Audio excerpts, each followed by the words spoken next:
And we got a pretty bad angle, so let me move you guys real quick. We have that nice 1 hour ride to work today, thanks to the traffic. And I figured it might be fun to just hop on here and say what's up.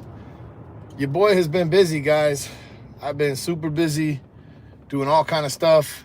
And yeah, just wanted to take a minute to kind of catch up with all of you. So let's let some people get up in the room. And we're going to talk about some of the stuff that I know about, that is going on, that is going to affect pretty much all of us a little while in various different ways.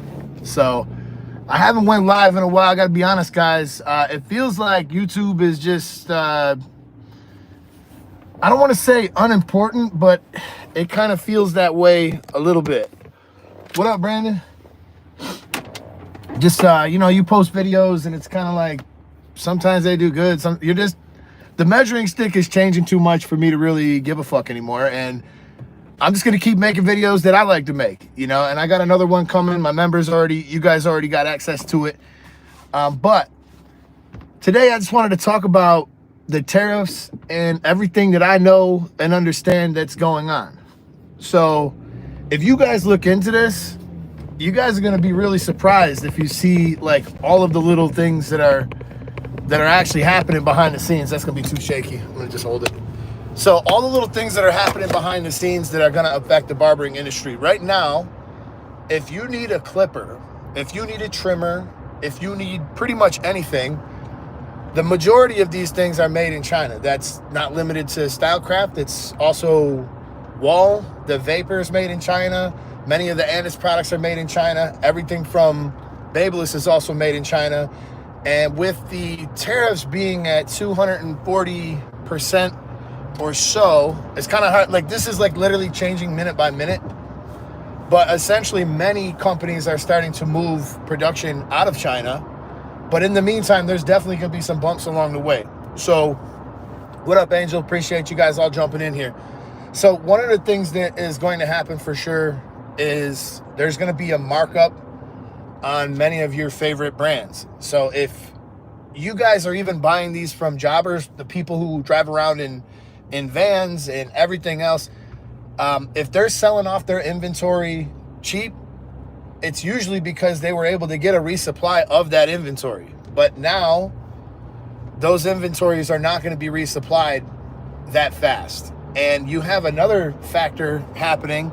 Many companies are canceling their orders for a long period of time. Like Nike, for instance, used to export 35% of their stuff from China, and they have just reduced it to 18%, which is an awful lot.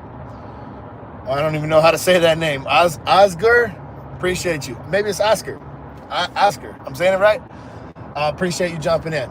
But one of the things here is many of the companies that many of the brands that are probably not going to be doubling down into their inventory, into their relationships, and everything like that. And then on the other side of the coin, the amount of pressure that's being put on China is kind of crazy. I've actually studied this a lot in the past 2 or 3 weeks. I just can't seem to get enough of it. And it's wild. It's wild. Like, they are experiencing an unemployment loom in China that they have never really seen before. You're talking about 300 million people that are out of a job. You're talking about people that need PhDs to do jobs that don't even come close to requiring them. There's a ridiculous amount of people that are out of the workforce there, and it's putting a tremendous strain on their government. They have been burning down factories. They've been saying this thing, I think I might be saying it wrong, but they call it Bai Lao, and basically it means let it rot. That's what it means. The younger Chinese generation is fed up with this, and they're just saying, fuck it, let it rot. And anybody can kind of understand what they might be feeling, as far as that goes. So there's a tremendous amount of pressure being put on them, and the world who's not willing to deal with China is starting to move away from them. And everything I do on the channel does not seem to work. And believe it or not, I actually love politics. And if it's going to hurt you, well, you know what, man? Maybe you're being exposed to some different ideas, or, God forbid. I was talking to my son yesterday, and he said he couldn't say nothing about politics in school. And I thought it was kind of funny because it was like, oh, God forbid you're exposed to some different ideas. You don't always have to agree with them. But one thing that we all know for sure, that we all know had to happen at some point, was at some point this needed to be addressed. And it's unfortunate that I and you and the barber industry, and really so many industries, are going to find themselves right in the crosshairs of this whole thing for a while. But realistically, when you're the buyer and you're the exporter, China being the exporter, us being the buyer, we have the biggest global market on earth, and no one even comes close to us. In fact, Europe doesn't even do, I might be misquoting the statistic, but I think it's about half. That's all of Europe. Does about half of the consumer, has about half of the consumer market that we have. And I'm passing by a bunch of deer, y'all. 1, 2, 3, 4, 5, 6. All right, there's 8 deer. Can't help it. So at the end of the day, if I was going to go buy a truck, a new truck, which I never will do. I love my truck. My wife tells me all the time, you should buy a new truck. That's a whole nother separate conversation. But if I was going to go buy a truck, I'm the one with the money to go buy the truck. And there is a million different lots that I could buy that truck from. In fact, they are succumbing to what's called lot rot. There are trucks, average Toyota Tacoma or Tundra, Toyota Tundra sits on the lot about 270 days, which that's ridiculous. Nobody's buying them. Decide where I want to spend my money. And if where I spend my money doesn't align with my values, then I'm not going to spend my money there anymore. It really puts China in a terrible position in a way, because they're exporting goods at an extremely low rate. They just happen to have the ability to do that because they're a communist country. But if they're no longer being sold, they're literally selling these clothing items. They were showing some of this stuff from Temu the other day. I was watching all this stuff about, how much their shirts were. They had shirts they were holding up in warehouses that were selling on Temu for about $10 to $12. And now they're selling them by the ton. They're selling them by freight weight. That's crazy. They're not going to ever recover that money. The amount of factories that is shut down in just the last 2 weeks is kind of a shock. Like, I don't think anybody understood how quickly that would make it collapse. When I first started understanding some of this stuff, you go over to China, right? You spend like $10,000 to $20,000, and they have these, they call them factories. They're really small little areas, maybe as small as 10 by 10. But when you go there and spend $20,000 on that 10 by 10, you come back, it's like the size of a CVS. They're very efficient with their money. You come back and you spend $100,000, you come back, it's the size of a Walmart. Now, $100,000 for an American company is not very much money. That's actually very low money. So that sword, if you think about it, it cuts both ways. Creates tremendous success in China. You spend $100,000. Tremendous success. A lot of people employed. A lot of people are making a living, right? Now, for the Americans, we're like, $100,000 ain't shit to most of these companies. You think $100,000 means a fuck to Walmart, CVS, or Nike, or Lululemon, which is not an American company. It's a Canadian company, but Lululemon. Do you know Lululemon gets their yoga pants, the ones that men admire so much, we love them. When we see those yoga pants, we're thinking, man, them things don't hide nothing. But you know what is not known? Generally, they were being made for $5 a piece in China, and they're being shipped to the United States and to Canada and to everywhere else, and they're being sold for $120, right? Now, I understand they got to make a profit, no problem with that. But because of all of the inflation and everything that has happened, they are selling them exported, landed for about $15. Everything that we buy is going to probably go up. Now, what does this mean for barbers, for the barbering industry? Right now, if you guys need to buy tools, I would almost have to think this is probably going to get worse before it gets better for at least a little bit longer.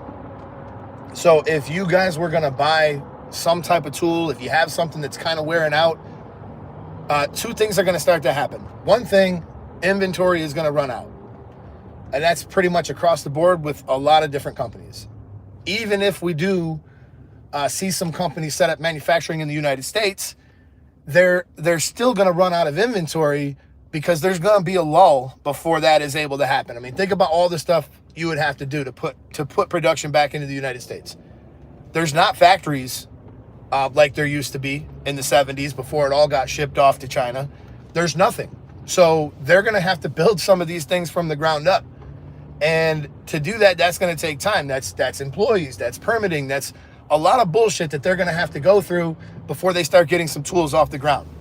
So at the end of the day, I would think that if you have a need for some tools right now, while there is still some inventory, even if you have to pay a little bit more, you're probably going to be happy you did, because probably 3, 4, 5 months from now, I think you guys are going to start seeing many things get a little bit more difficult to come by.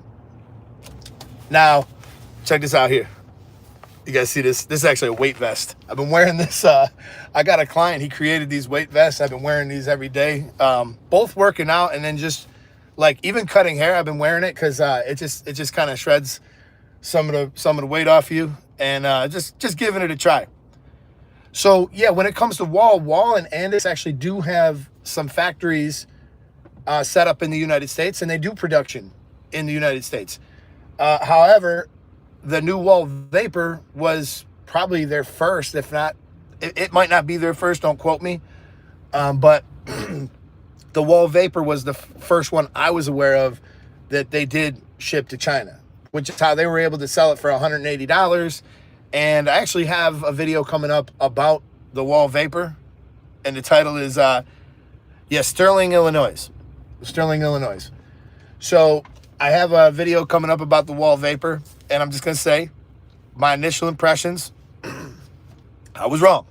All right, there is a way you can make the Wall Vapor good, but when you see the video, you're gonna understand it. But at the end of the day, as this inventory stockpile starts to dwindle, doing pretty much anything is going to be difficult. So I just got a question for you guys. All you guys been kind of hanging out, listening to the whole thing. What do you guys think? Do you guys think that we should continue to be taken advantage of by China, be pushed around by a communist country, even though we're the buyers, we possess all the power, and we can do whatever the fuck we want? Should we just capitulate and let things go back to normal, aka kick the can down the road and let somebody else deal with it? Or with this guy in office, we have been given a once-in-a-lifetime opportunity to try to address this. Do you think any other politician would ever go near this landmine? Would anybody else ever have the political capital to even try to do something like this? It's unbelievable. It's unbelievable to think that there is a person in office who's willing to try to even take this on, because since the 70s, they knew when they moved manufacturing out of this country. Do you realize that China makes all the raw materials for even antibiotics? During COVID, we couldn't get nothing.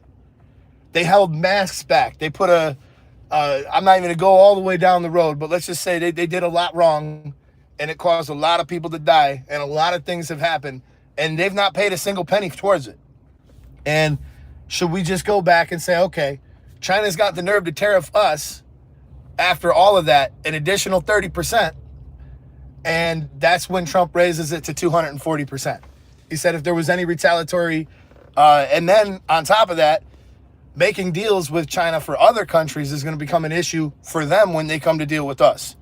So it's just, don't worry about starting as a barber. Barbering, the industry itself has nothing to do with this. The funny thing about barbering is we're like cockroaches. We will survive. It don't make a difference. We might have to raise our haircut prices, but at the end of the day, we provide a service. I'm speaking more from the manufacturers of tools, as that's pretty much my world. I've helped manufacture, I've helped design these tools.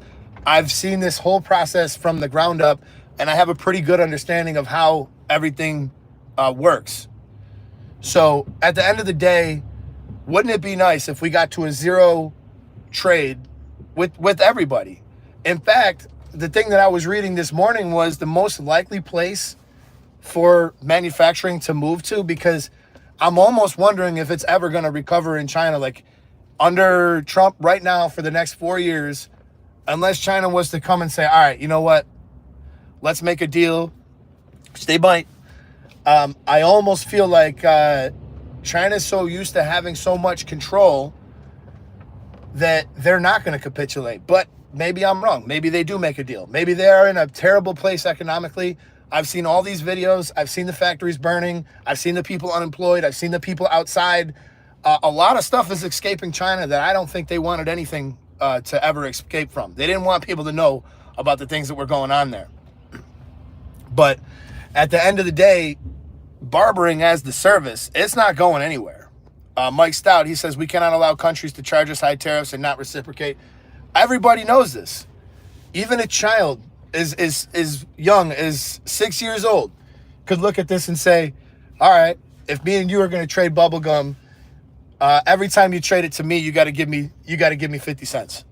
That makes no sense. All right. There's a reason for tariffs. And many of these tariffs started after World War I, after World War II. For instance, the United States was late to get into the war in both World War I and World War II. However, we did provide a lot of weapons. We provided a lot of money. We provided a lot of things towards the war effort, but we didn't directly get involved until the sinking of the Lusitania or until Pearl Harbor. We didn't get involved. So prior to that, we spent a fortune from the sidelines. And once the war was over and the Allies won, once the war was over, there was a debt to be repaid. And that was through tariffs. This is a good way to do a tariff. If there's a war and we support it, and in the end we win it, well, that money wasn't just created from microdust. It had to be repaid somehow.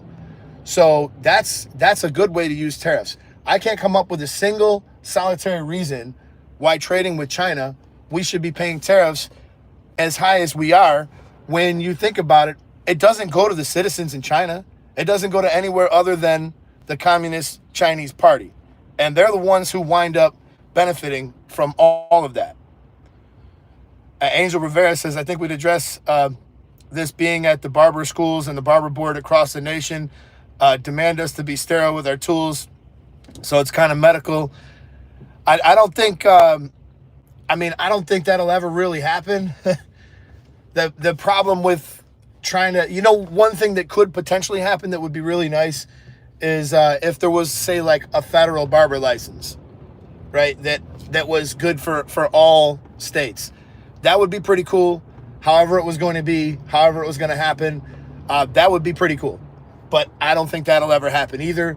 States have the right to govern themselves. And at the end of the day, if one state says you need a barber license and one state says you don't, the last thing we want to see is more nonsensical regulation from government agencies that do nothing but waste our money, waste our time. And that's why I think that, like, honestly, if it was up to me, I would significantly reduce barber licensure requirements. I don't think that it makes sense to pay a bunch of bureaucrats who don't do shit for our industry but take and regulate and make it harder for people. Look, I know we're professionals, and I'm not talking down about any professionals here, like, at the end of the day, but this shit right here, cutting hair, is not rocket science. There's a guy working at Publix that I could take under my wing right now. This guy's literally bagging groceries right now. I could take him under my wing. I could teach him how to properly clean his tools and do hair cutting in a very short period of time. All right. And at the end of the day, there's no reason why I should have to pay somebody else in the meantime to do that. So he said, for a few guesses, I'm merging from Cosmo to Barber. I did that myself, Kylo. And at the end of the day, I think it was a great choice for me. I did that myself. So Mike Stott, he says, it forces these other countries to build factories in the United States. I'm all for it. Buy American. 100%, dude. The only thing that concerns me about that, I want to see everything come back here. I want to see, but at the end of the day, the thing that pisses me off more than anything is the fact that it all got shipped away in the first place. Everybody knew this would turn into a problem. Raw materials for antibiotics, things that we need to just survive. Like, when things start to happen and we need to have a little bit of self-reliance, we're importing fruit from other countries. We're importing food from other countries. Why would we need to do that? We have farmland. We have farmers that got themselves pushed out of business by this. We can grow our own fruit. We can grow our own things. There's so much that we can do here, but it makes somebody some money to send it somewhere else. So then, this is the thing that makes me sick. It's like there needs to be a certain level of things that we have here that we're able to survive with or without the help of other countries. I'm all for foreign trade. There's no problem with that. It's just there needs to be a certain amount of things here that we can do on our own so that we can never be threatened by anybody ever again. At the end of the day, these are the things that lead to much bigger problems, and I really hope it doesn't go that far.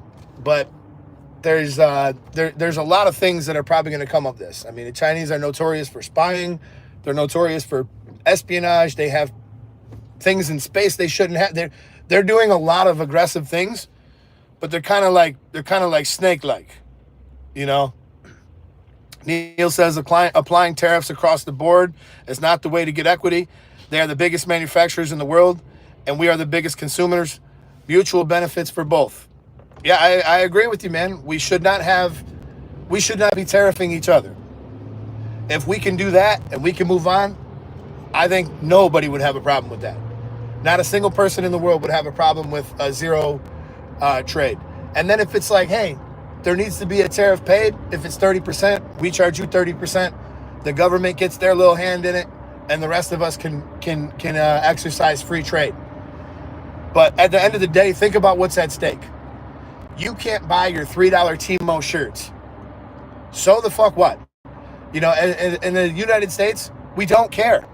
We're the ones with the money. We don't care. We can go and buy a shirt that was made in the United States for $15. There's a million things that we can do. This is going to be a lot easier on us than it's going to be on China. And the sooner they recognize that, the sooner this thing probably comes to an end, or they lose manufacturing altogether. I mean, there's already people. They're moving to Vietnam. They're moving to India. India is a hotbed for producing clothing right now. There's so many places in this world that would love to have that economic prosperity that China had, and probably produce even better goods as a result of it. So it's just one of these deals where China's really in a bad place. There's really no great way out. It's one, they go zero trade, and that probably is their best option. Two, they reciprocate the tariffs, and we move all manufacturing out of China. Three, there's some kind of war, whether it's trade war or a cyber war or whatever else. There's no great way out of it for them. But at the end of the day, if we got to spend a little bit more money on our clothes, because what comes out of China that's quality, guys? I mean, really, there are some quality items that come out of China, but at the end of the day, when you go and buy a tool, when you go and buy a shirt from Temu for 36 cents, like when you get it and it's not perfect, you're not really that upset. You say to yourself, well, it's made in China. I mean, at the end of the day, we can get by without buying anything from them if we really had to. So let's see what some of these comments say, because I've been saying a lot of crazy shit this morning. I just woke up feeling like, you know what? I'm tired of this clean and polished image that I keep on YouTube, and I'm just gonna start being myself more. I really don't care anymore. Yeah, Go Supernova, you said that I agree.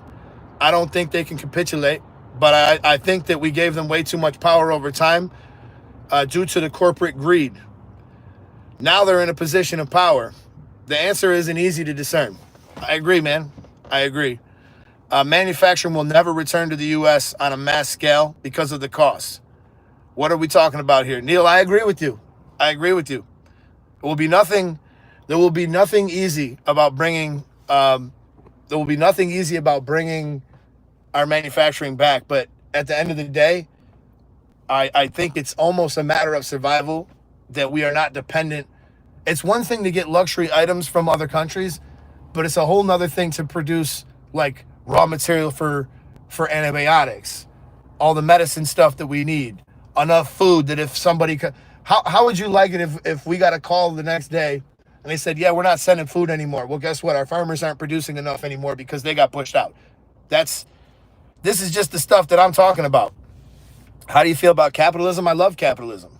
Why wouldn't I love capitalism? It's created the largest economic powerhouse that anybody's ever seen. If not for capitalism and our efforts during the war, during World War I and World War II, both of those wars would have been lost. Capitalism was a big reason. We're one of the youngest countries at the time. We were one of the youngest countries at the time. And when the Japanese bombed Pearl Harbor and took out all those boats, they thought for a second that they would neutralize the Americans' ability to fight the war. But they couldn't believe how fast we built those ships again. And it was capitalism that did that. So every single thing about capitalism is not perfect, but at the end of the day, this freedom that we have in this country and this model, this economic model that we have in this country is the best that the world has ever seen. I did. Just Ratch, he said, if you feel that way, please address how the oligarchs here are trying to own the agricultural industry. That's exactly what we've been talking about. I said just that. There's no reason why we shouldn't have agriculture entirely here. In the state of Florida, I'm not sure if it still is, but we're one of the biggest cattle states in the country. We were the biggest. You would think it would be Texas, but from what I understood, it's actually Florida. And I got news for you. I just drove all the way to New York from Florida. And I'll tell you what, half of the damn drive is driving out of Florida. And I might have seen more cows than I've seen people at times. So it's just crazy. I don't know how this is going to end. I've been studying this relentlessly, but this is a really, really wild time to be alive, like to be able to see all this. There would never be another politician that would ever have touched this. This is a political landmine. Like, obviously, Trump can't run for a third term. He really doesn't care. He sees this as an opportunity to maybe try to fix something that's broken. Does he have enough time? Does he have enough support? I don't know. I just know that almost nobody else would have been crazy enough to try to touch this. Do you think that if Biden heard that they're going to raise the tariffs, that he would have said, yeah, I'm going to fight back? No, he wouldn't have. He would have given them everything. So at the end of the day, having somebody strong enough in office to even take this torch up and try to fight this, it's interesting to say the very least. And at the end of the day, it might actually change where manufacturing goes, like maybe 10, 15 years from now. You know, look, investments, money, manufacturing, all of this is usually has most prosperity during the times of peace, during a time of like just when you can understand that what you're doing has got some long-term benefits to it. That's when these things work, right? But when there's so much uncertainty right now, not knowing what's going to happen, that's what investors hate. People like to know they're on easy street. S&P 500, grow 9 to 14% a year. Don't think about it. Don't worry about it. These are the investments that people really like. But at the end of the day, like when there's so much uncertainty out here, that's one of the things that I think, like, we're going to live through this. We're going to see what's going to happen. In 10 to 15 years now, people are going to say, you know what? Even if I can save 5 to 10% to have it made in China opposed to India, an actual strategic partner, one that I know I won't have so much trouble with the government, one that is not a communist. Maybe we work with a non-communist country. Mexico currently is next in line to receive a lot of the world's manufacturing. And even if it meant paying 10, 15, or 20% more by going to Mexico, I would much rather support Mexico for a variety of reasons. And least of all being that they're right here and they can drive it across the border. There's so much land in Mexico that factories can be built on. There's so many people in Mexico that need jobs and need support. And, you know, at the end of the day, if it were to move to there, let's just say you're an investor. You have millions of dollars to invest. Right now, do you want to take that money to China? Let's say it gets fixed. And 3 years from now, you're considering a sizable investment in China. Do you want to take that money to China? Do you want to take that risk that something like that could happen again, because in China, they don't need any congressional approval to do anything. They can just say, you know what, I woke up this morning and I decided I want to screw you. And that's what we did. They could literally do that. And there's nothing you could do about it. So uncertainty is it's not a good thing. And it could cost China everything. You know, the world's manufacturing hub could be changing. And if it changed to Mexico, yes, it would cost a little bit more. But at the end of the day, with less uncertainty, the ability to ship it right there to the United States and also see our neighbors do well, I mean, if it were me, that's what I'd want to see. If it can't come here, hopefully it goes there. But I just think that you know, we got a little bit of a turbulent time ahead of us, guys, and we got to see what winds up happening. But you know, it's all interesting. It's something that I never thought I'd find myself, you know, wanting to learn about or to know about. And you know, I'm sure the Chinese people, just as a whole, are great people. I have no doubt about that. It's just unfortunate that so very few people in China have so much power to control practically everything that happens. So unfortunately, the big losers here are going to be, you know, the Chinese citizens. They're going to be the big losers in the end. So let's see here. Should have been more strategic, though, across the board. Total dependence on any nation is not good. We can agree on that. Strategic cuts, people. I'm about to go and execute a few strategic cuts. Look, y'all wouldn't think about it, but this vest here that I'm wearing, weighs about 10 pounds. And I think it actually looks good when I zip it up. But it's kind of cool because it just like burns calories when I'm not doing nothing. And Rory McIlroy wears one of these. There's a lot of people, actually a lot of famous people that have started wearing these vests. So I figured, why not? Let's give it a try. You know what I mean? Maybe it'll make my golf game a little bit better. This is one thing I live by right here. This is a future motion. Now, if a product like this product is one of my favorite things I've ever bought. Now, you might look at that and think that it came from China, but it did not. It actually was made in all places. The most expensive state in the country, in California, by Future Motion. So at the end of the day, there are companies that are succeeding.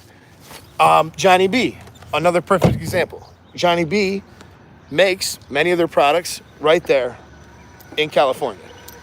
So there are ways that manufacturing can be brought back here successfully. There are success stories, and there could be incentives to do this. I mean, it might be possible. There might be more to the puzzle that you're not seeing. You're just seeing, oh my God, it's too expensive. Oh my God, it can't be done. But if you think about it, there's a lot of land and a lot of places in this country that manufacturing could go back to if it really wanted to. Guys, I actually trimmed my beard yesterday a tiny bit. I only trimmed the ratty ends off the bottom, but it was so hard to do it. But once I blew it out and I seen how shitty it was, I just had to do it. Man, we got so much stuff.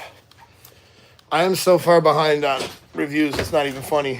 But between you and I, reviews just aren't that much fun anymore for me. I'm getting burned out. I like doing tutorials. I did one yesterday, and out of 170,000 subscribers, 400 people watched it. So what am I to do? It's just like, shut the fuck up, Ed, and go do another review. That's what YouTube says, pretty much. They say that without saying that, but that's pretty much what they say. I think I'm gonna take that one wheel for a little ride. It's dirty as hell in here. I have somebody coming at 8 a.m. You know what? I think I'll take off the vest. Check out the vest, y'all. This thing is actually way heavier than you would expect. I don't even know how you would say that word there. Not subscribed? Please subscribe. Or don't. I really don't care. I'm not one of these people that begs people for subscribers in their videos anymore. I don't really care. I've actually come to learn that really if you're a subscriber, this is one of the reasons why my channel has been struggling to produce like stuff. Like, I don't get excited when I wake up